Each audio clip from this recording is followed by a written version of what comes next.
My neighbor's dogs jumped me and he ended up in hospital, plus update.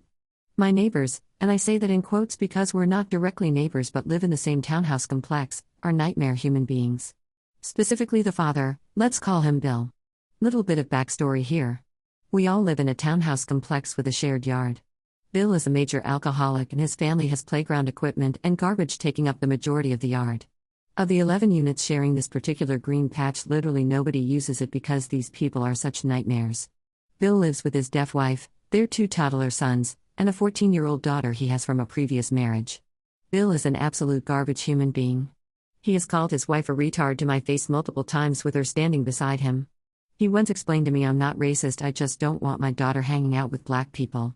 And I once heard him screaming at her in the yard, "I don't care if your friends are gay, I don't want them in my freaking house."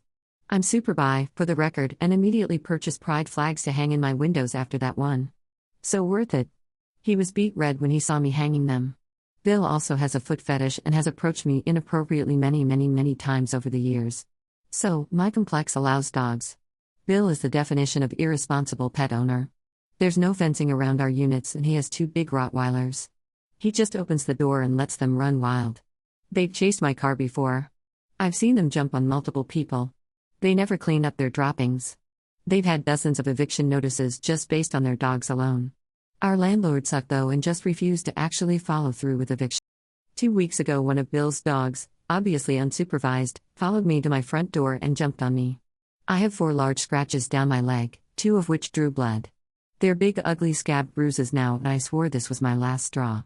It's not the dog's fault, so I don't want to go to police because where I live that would result in euthanasia. As my fiancé and I are discussing how to deal with this, I see flashing lights in the backyard. It's an ambulance. Lo and behold, one of his dogs jumped on him.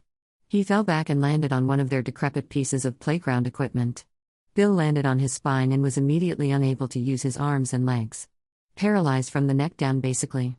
From what I've heard, he got spinal surgery and is now recovering well.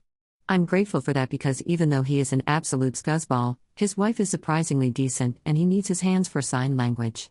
Either way, he now has a taste of his own medicine. They have hired someone to train their dogs.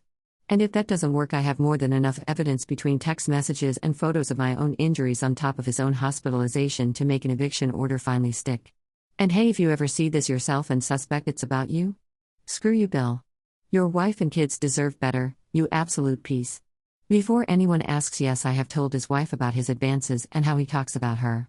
She just shrugs it off and I feel so fucking awful for her. I wish she could see what a monster he is.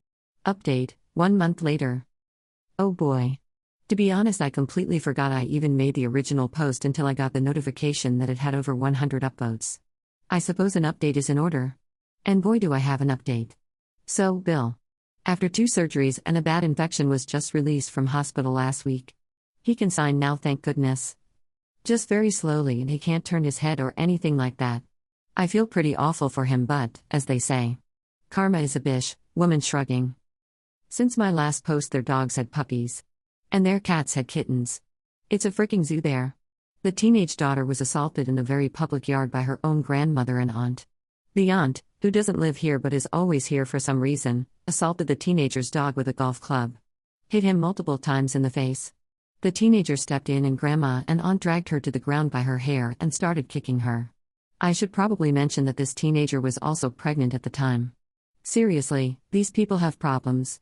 Anyways, deep breath. I wasn't home for any of this, otherwise I obviously would have stepped in. The daughter is now living with her grandparents in a different country, thank goodness, and the shitty neighbors have officially been evicted. A couple of other people who live here apparently recorded the whole thing and shared it with the landlord. They are gone at the end of the month and I cannot even fathom the peace that will follow. Here's hoping my new neighbors are a bit more tame. Like and follow for more.